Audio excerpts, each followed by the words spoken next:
The first step is medications. And I believe that with all of my heart. Try them. Get the right ones. Get to the right doctor. If you have too many side effects, lower your dose.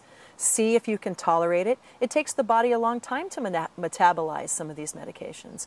The one that I'm on now took me 6 months just to deal with the side effects. In fact, I'm having some of the side effects today with my breathing problems, but the amount of help I've gotten from it, I can deal with this. I get a stiff neck, I have breathing problems, I have weight problems. That's a trade-off because they're rather mild. Whereas with some drugs, oh my goodness, the side effects are absolutely unbearable. But I'm always saying try that medication step and keep going. Second step is lifestyle changes. We have a lot that we can do to help ourselves get better. But most importantly is we have a lot of stuff we can stop doing. Because you can introduce things into your life to get better, but usually what it takes first is to get rid of things. Are you doing a lot of drugs and alcohol?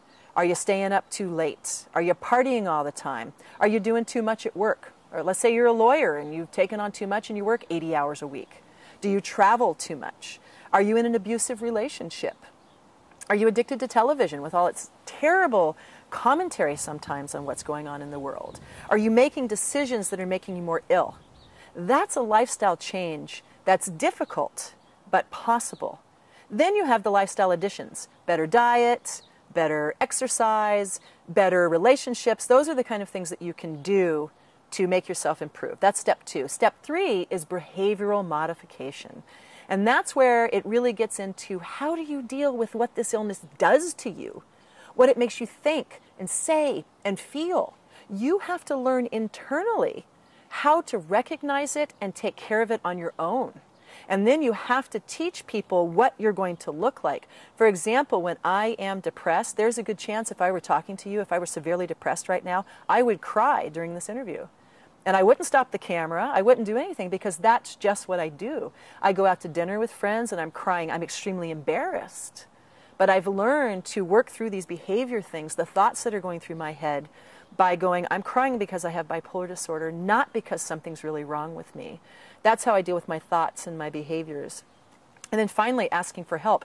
Who can say enough about this?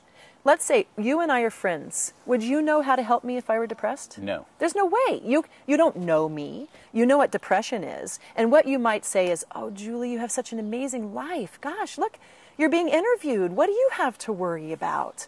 And the truth is that doesn't help. And I had people throughout my life say, oh, God, you have so many talents. Why are you depressed? What's your problem? Or why are you manic?